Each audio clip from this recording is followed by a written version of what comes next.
Hi guys, ഞാൻ ഉറക്കത്തിൽ കിടന്നപ്പോൾ അമ്മയും ചേച്ചിയും പറഞ്ഞ് അവർ അക്ഷയ വരെ പോവാന്ന്. അപ്പം ഞാൻ അവരോട് ചാടി എണീച്ച് അക്ഷയയിൽ പോകാൻ ഇറങ്ങി. അമ്മ അന്നേരേ പറഞ്ഞതാണ് വരണ്ട, ശരിക്കും പോസ്റ്റാവും എന്ന് പറഞ്ഞാണ്. കഴിഞ്ഞ ദിവസം ഞാൻ ഇവരോട് പറഞ്ഞായിരുന്നു എനിക്ക് ഫലൂഡ വേണമെന്ന്.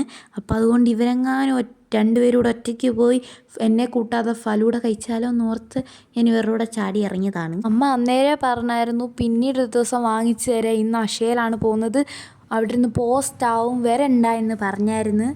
ഇവർ ചുമ്മാ പറയുവാന്നും പറഞ്ഞ് ഞാൻ പെട്ടെന്ന് ഒരുങ്ങി ഇവരുടെ കൂടെ കാറി കയറി. എത്ര സമയം വേണേലും ഞാൻ ഇരുന്നോളാം എന്നൊക്കെ പറഞ്ഞ് ഇറങ്ങിയതാണ്. ഇതിലും വലിയ പണി ഇനി കിട്ടാനില്ല. ഇതാണ് എട്ടിൻ്റെ പണി. അക്ഷയയിൽ ചെന്നപ്പോൾ അക്ഷയയിലെ ക്യൂ കണ്ട് എൻ്റെ കണ്ണ് തെള്ളിപ്പോയി. അതിനും മാത്രം ആൾക്കാരവിടെ ഉണ്ടായിരുന്നു.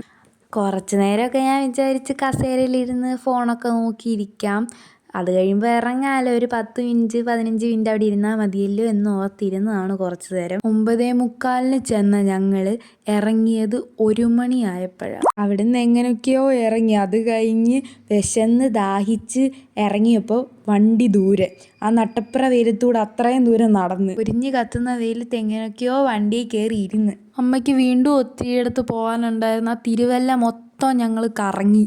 അങ്ങനെ എങ്ങനെയൊക്കെയോ അവസാനം ഒരു ഫലൂഡ പിടിക്കാൻ ഒരു കടയിൽ കയറി. അപ്പോഴാണ് ഒരു സമാധാനമായത്. കയറിയത് KR ബേക്കറിയിൽ. അവിടെയും 2 മണിക്കൂർ കട്ട പോസ്റ്റ്. അങ്ങനെ എങ്ങനെയൊക്കെയോ അവസാനം ആ ഫലൂഡ കിട്ടി. നല്ല ടേസ്റ്റ് ഉണ്ടായിരുന്നു. നിങ്ങൾക്ക് എൻ്റെ വീഡിയോ ഇഷ്ടപ്പെടുകയാണെങ്കിൽ ലൈക്ക് ചെയ്യുക, ഷെയർ ചെയ്യുക, സബ്സ്ക്രൈബ് ചെയ്യുക. Thank you for watching.